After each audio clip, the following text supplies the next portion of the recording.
Thank you for joining us tonight for a screening of the documentary 30 Plus Years of the Hurston-Wright Foundation. This film was produced in 2021, sponsored in part from a grant from Humanities DC. After tonight's screening, the documentary will be able to be viewed here on our YouTube channel and on our website under the tab of Digital Archives and Databases and our History tab.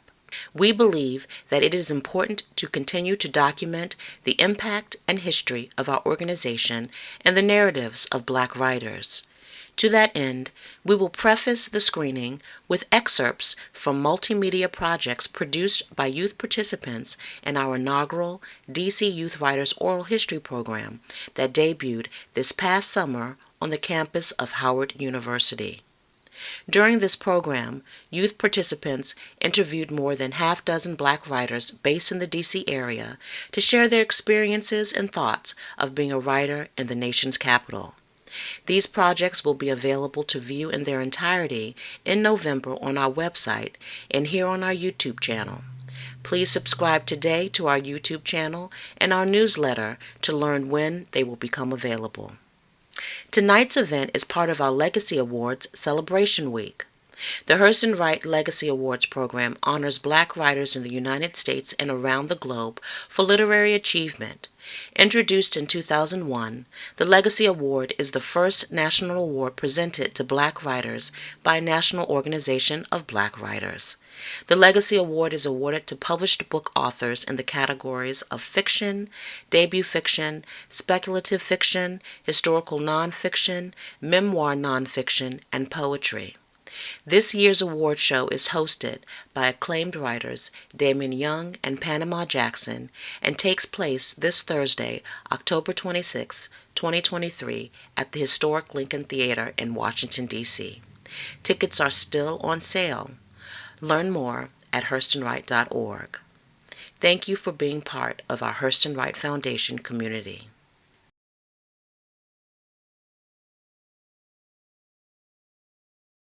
Hello, my name is DeAndrea Johnson, and I'm the Writing Programs Manager for the Hurston-Wright Foundation. Here at Hurston-Wright, we create programs that discover, mentor, and honor Black writers. This summer, 2023, our inaugural DC Youth Writers Oral History program commenced with 7 bright, talented youths from across the DC metropolitan area who came together on the campus of Howard University to research the impact DC has had on Black writers by interviewing Black writers who reside or formerly resided in DC. The writers are also themselves passionate about capturing the Black experience. This program enabled Hurston-Wright to honor Black voices who contribute to our literary community and discover emerging writers and foster a continual love of storytelling. Today, I am happy to share the hard work of our junior fellows. I present the DC Youth Writers Oral History Project. Kieran Bailey is a rising 12th grader from DeMatha Catholic High School in Hyattsville, Maryland. Kieran interviewed Dwayne Lawson, also known as the Crochet King. Born in Columbia Hospital for Women, which is now a Trader Joe's and condos. And it's always been something that's been a part of me. I remember very early on, I used to scribble these frantic letters, and they were just scratch, like chicken scratch. Nobody could read them. They weren't in English or anything, but I knew what they were. They were letters to my dad. And so there's always been writing in me. And I think part of that is because DC is a writing city. DC is DC is a city that feeds artists, right? If we think about our art scene, it's held up by the 3 main economies in DC. Government, because government is always gonna, make sure that it eats.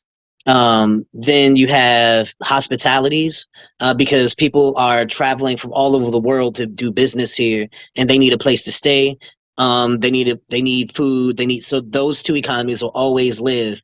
And the third is arts and culture, because the people who are working need a place to decompress. They need folks to create. The folks that are in government need a place to decompress. So there will always be this outpouring of art and culture. Bria Pruden is a junior at Suitland High School in District Heights, Maryland.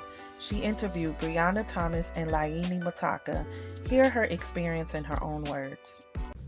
Hi, my name is Bria Pruden. I am an 11th grader that goes to Suitland High School as a visual arts major. And the purpose of my video, or the purpose of the video, was to just show Black writers in DC and how DC has affected them as a writer.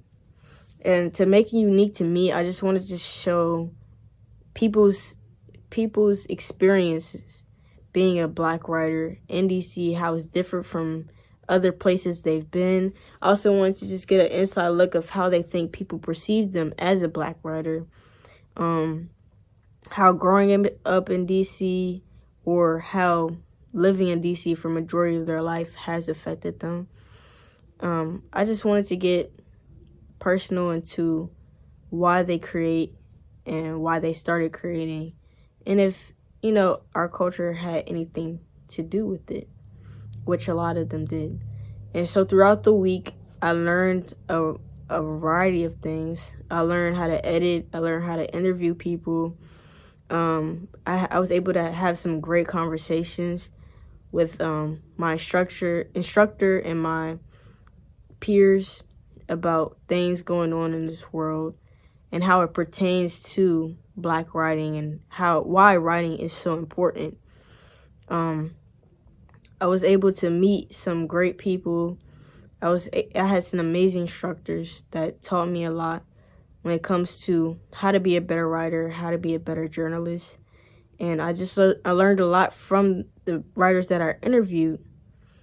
They taught me about how it is in the struggle and how we really need to support the people in our community.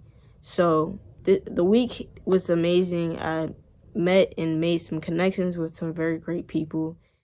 2 words you would use to describe yourself? I would say, persistent, and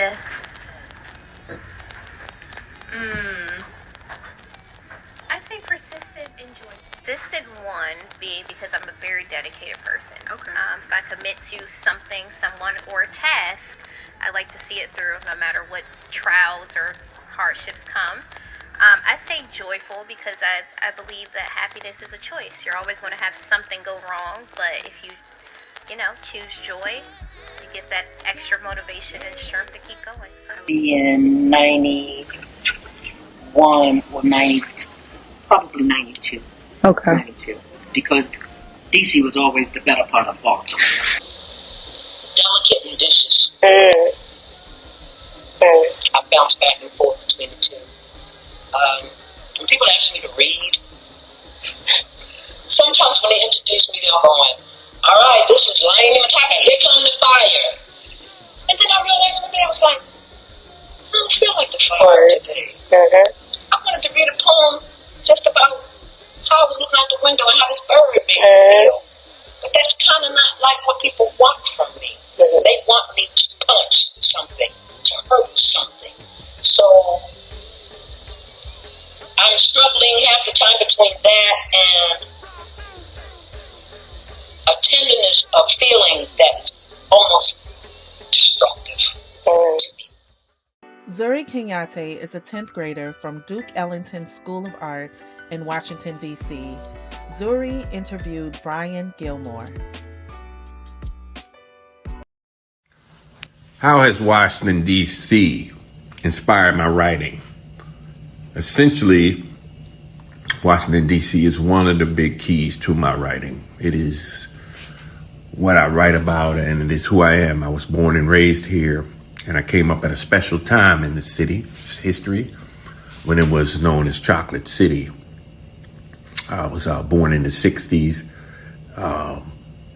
70s was big for me. I was a teenager. 80s was big for me. I was here in the city still, and I went away to college. And then when I got back, I went to law school here. So the history of Chocolate City is the history of my life, and it inspired most of the writings that I do. My book on Duke Ellington, that's the reason why I wrote that book.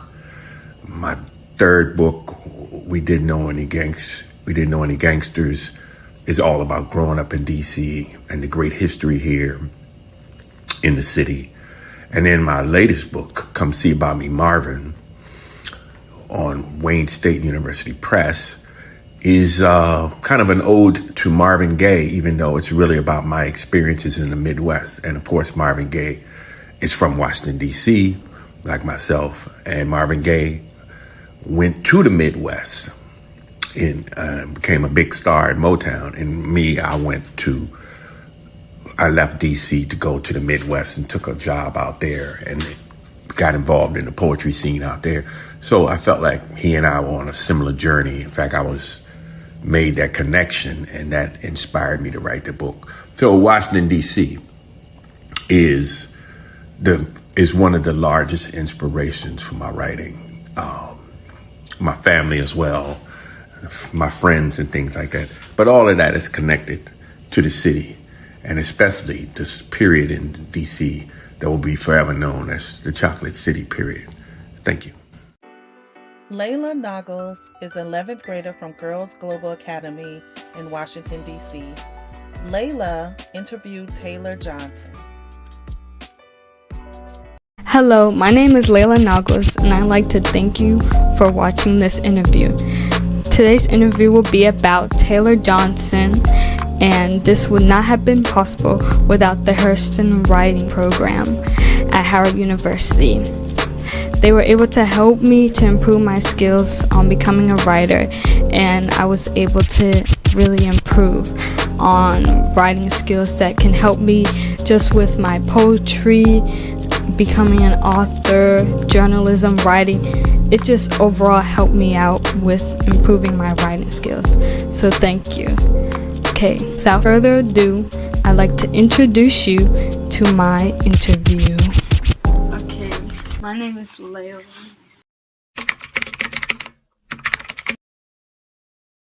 My name is Leo. This is Leo. Nice to meet you, Taylor. So, I know you talked about how you lived in DC, so did living in Washington, D.C. ever bring you challenges or drawbacks while on your journey of becoming a writer? Mm-hmm. Yeah, I mean, I think probably the greatest drawback that I felt more than anything was at a certain age, like when I was younger, when I was 15 or 16, I did the Hurston-Richard Summer Youth Program. It was at American University at the time. It wasn't here at Howard. And I think maybe the greatest challenge that I felt was in my college years, when I would be going like out of state for college and coming back in the summer to DC and trying to find community in that way. So just like having stuff that was set up for like that particular kind of interesting age group, like 18 to 21, and not really knowing what to do. But I feel like more than anything, I've drawn so much inspiration and like confidence from being from here as a writer. It has helped me incredibly. So you had some issues when coming back. You were still able to find your ground. Mm-hmm. Yeah. I think probably during that time too, like what I was experiencing was like the impact of gentrification on the city. And seeing the way that the city changed from like growing up in high school and then going to college and seeing like a total transformation of the place that I knew. And a lot of that was like the loss of gathering spaces that felt kind of like they would be there forever, but they kind of weren't, you know. But yeah, more than anything, it's been supportive to me. Kanaya Crawford is a 10th grader from Girls Global Academy in Washington, D.C. Kanaya interviewed Derek Weston Brown.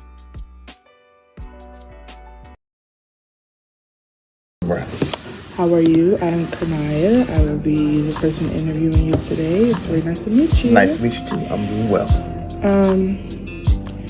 My first question will be, how has DC impacted you as a Black writer?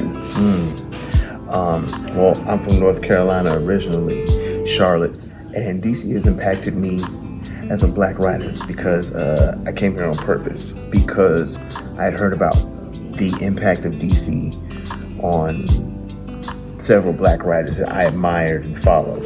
And so that was just like an incentive for coming to Washington, D.C., especially I was coming up here to go to graduate school to get my master's in Masters in Fine Arts and Creative Writing, and specifically poetry.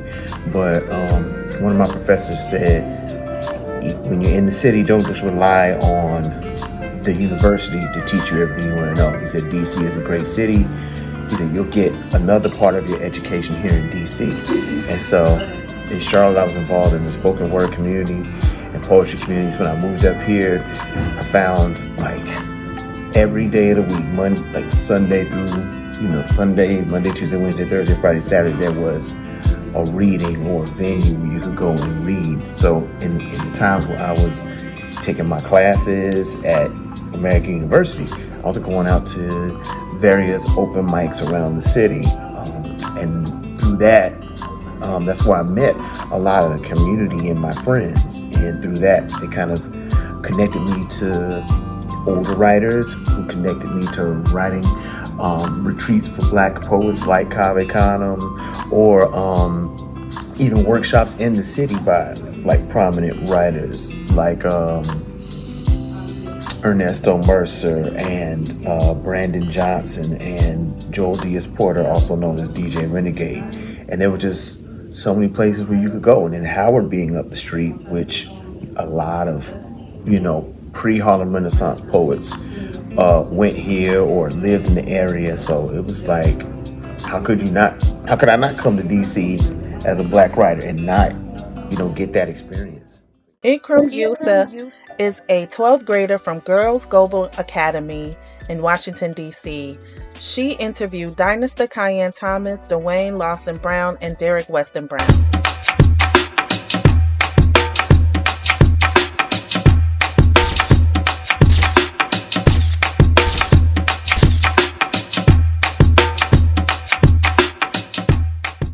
The DC writing scene in a few words.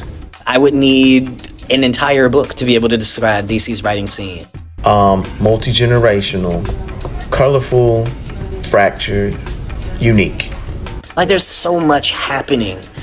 So I think cornucopia would be the best word to describe DC's writing scene, because there's so much happening, though sometimes we don't all speak to each other. When I moved to DC, I actually moved here for the purpose of trying to become a full-time artsy poet person, because I felt like DC really had the flavor for that, I'm a DC youngin, and Washington DC, like, it's home. And so when you think about home, everything about home impacts everything about you. I currently live in Southeast DC, in a community that's struggling, financially and other things. And so I see a lot of hardship, a lot of different things that happen in other sides of the DC than happens here. So it began to influence my writing in such a way that I began to write about what I just saw every day walking my dogs in the neighborhood. For me, my poems have like mumbo sauce all over them. You know what I'm saying? They have certain like references that a DC cat will recognize.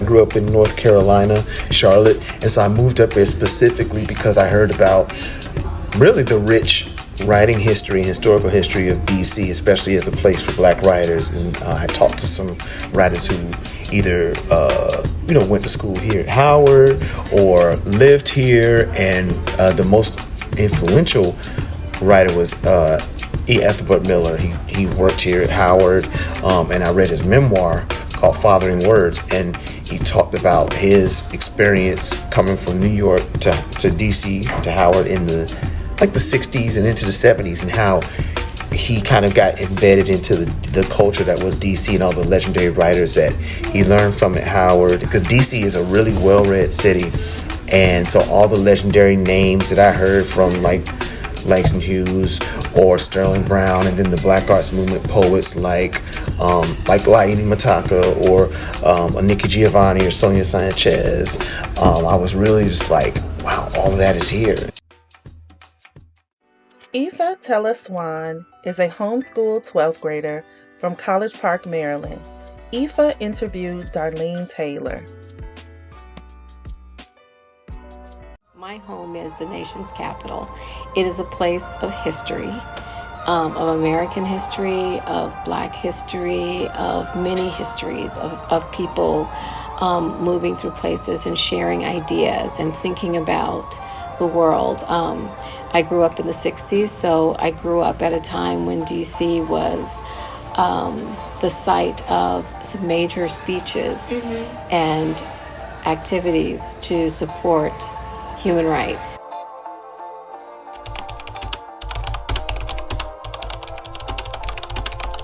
So my family's from rural Virginia outside of Richmond, but as they moved to Washington, D.C. as part of the Great Migration.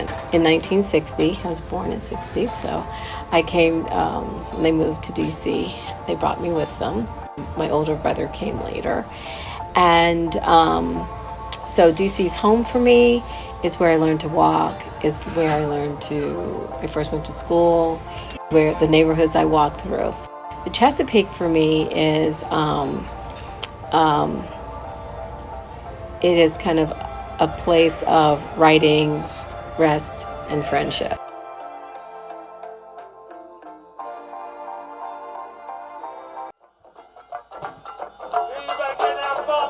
When I think about my parents' home in D.C., their home in Petworth, on Webster Street, and it was a house that had a covenant. They purchased it, and the covenant, which was illegal because of desegregation, and said that the house could not be purchased by Negroes, Jews, and that no dogs.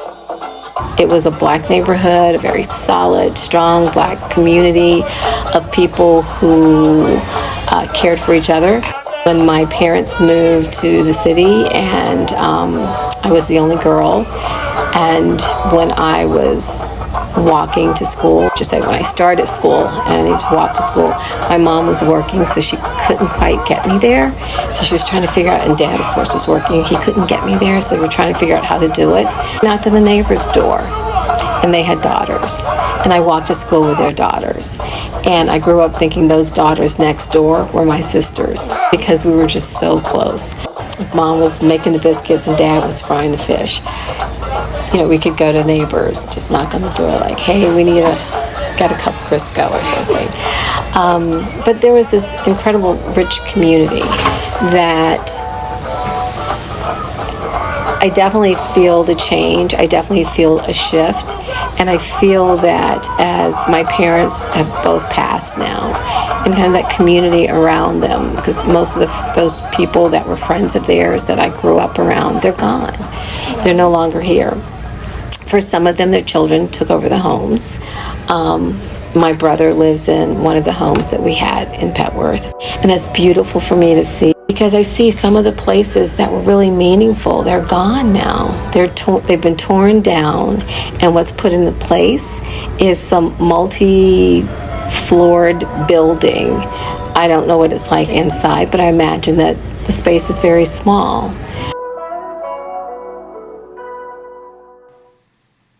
Thank you for watching excerpts from the projects created by participants in our inaugural DC Youth Writers Oral History Project.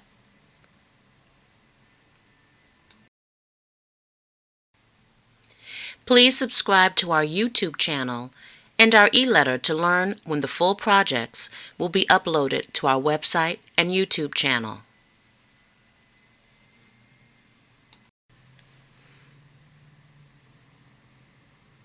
You can support this program and other Hurston Wright programs by visiting hurstonwright.org and clicking on Donate. Now, stay tuned for the screening of 30 Plus Years of the Hurston Wright Foundation.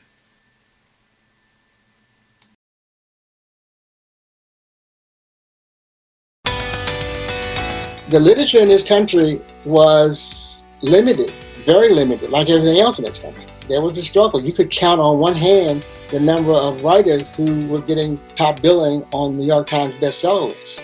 Marita is such a visionary. She wanted to create this space for Black writers. I was inspired to name it for Zora, Neale, Hurston-Richard Wright as a way of bringing the idea that Black women writers and Black male writers could sit at the same table.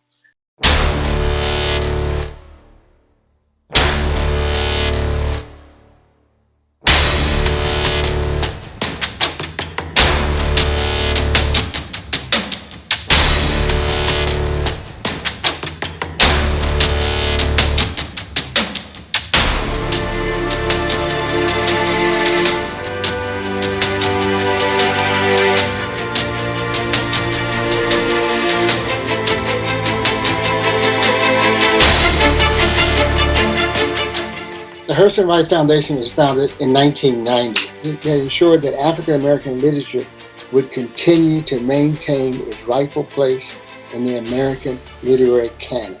A workshop with Black writers as a Black writer is so special in that you're going to be told exactly what people think. What's great is like when we are amongst ourselves, we have our own language for those kinds of things, and we have our own level of honesty and like a built-in level of intimacy and a built-in level, I think, of love and trust is cultivated, but it's something that I think you immediately will feel pretty quickly in a room. What's great about Hurston Wright was it was dealing with all the genres as opposed to just one. In the Hurston Wright world, where you come there and you say, wow, look who's here. To find a way to get in trouble, good trouble.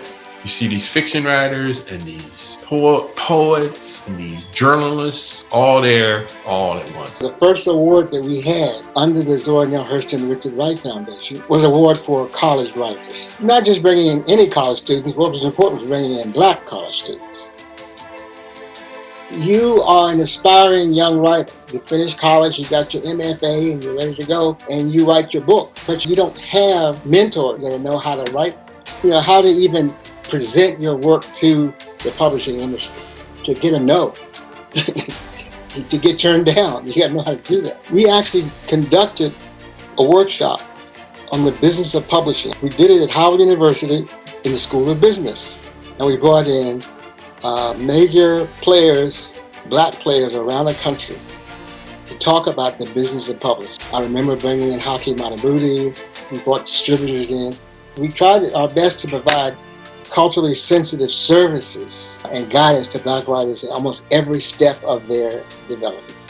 I was honored by the Authors Guild. I thought it would be really important if we had Ravi Howard, who had won the college award, read a short example of his work on the program. After the reading, an agent said to him, "You are a fantastic writer. I can have a contract for you by the end of the week."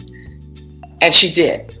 I've had 4 poetry books published. To somebody who's gone through that process, it can be intimidating for Black writers. They perhaps don't understand what you're trying to say. Well, they don't understand your viewpoint. And that's not necessarily doesn't mean that they're telling a story of racial oppression.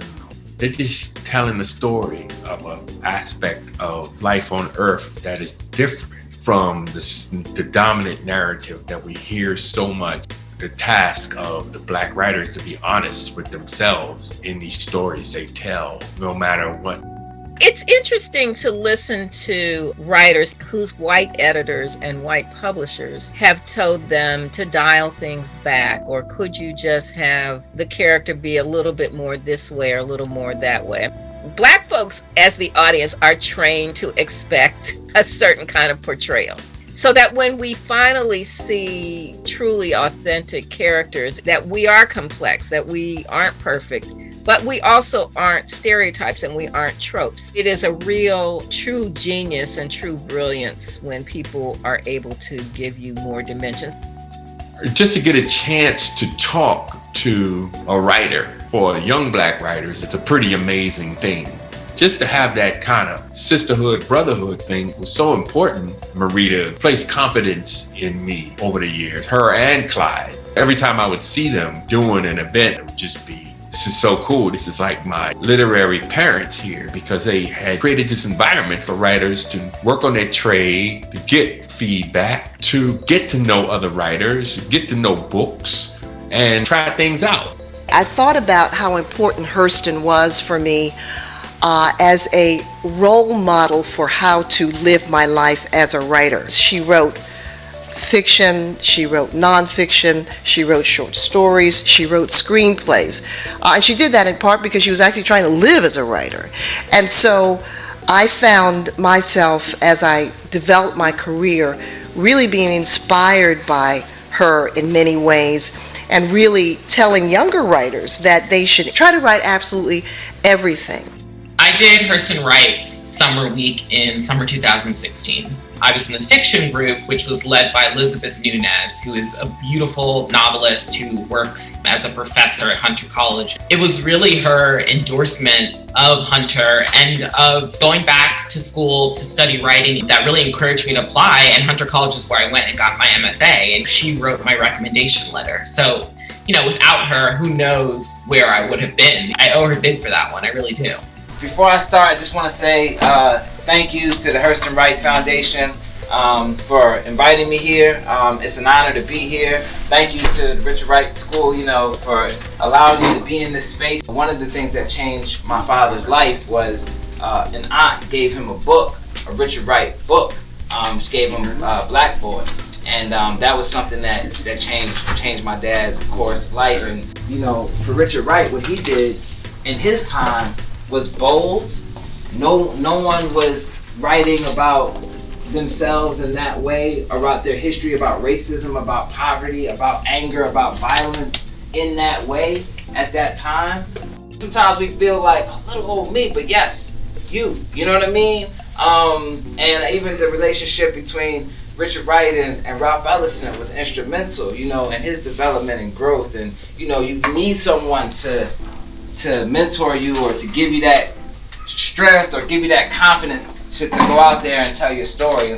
Alex was a great mentor for me. He would have public appearances and he would have me sit next to him as he was autographing books.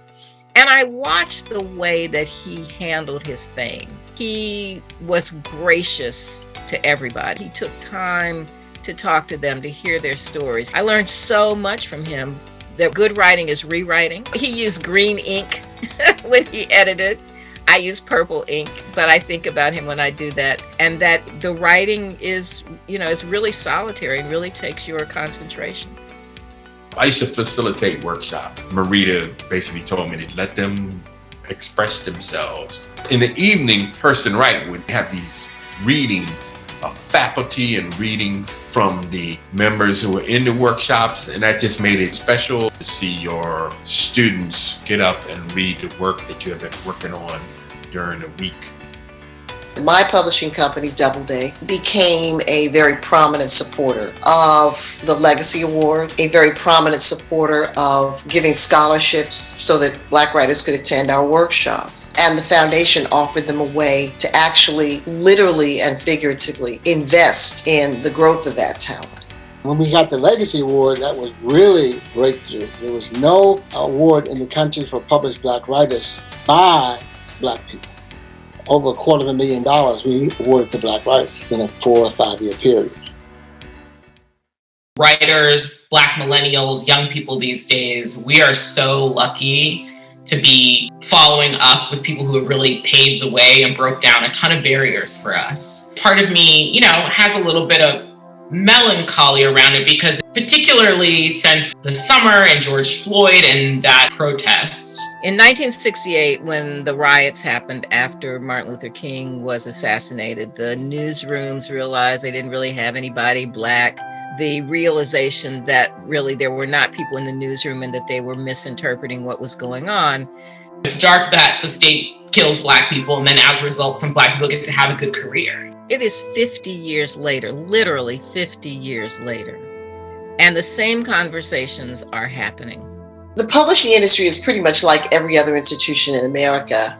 It goes through cycles, access, progress, and then regress.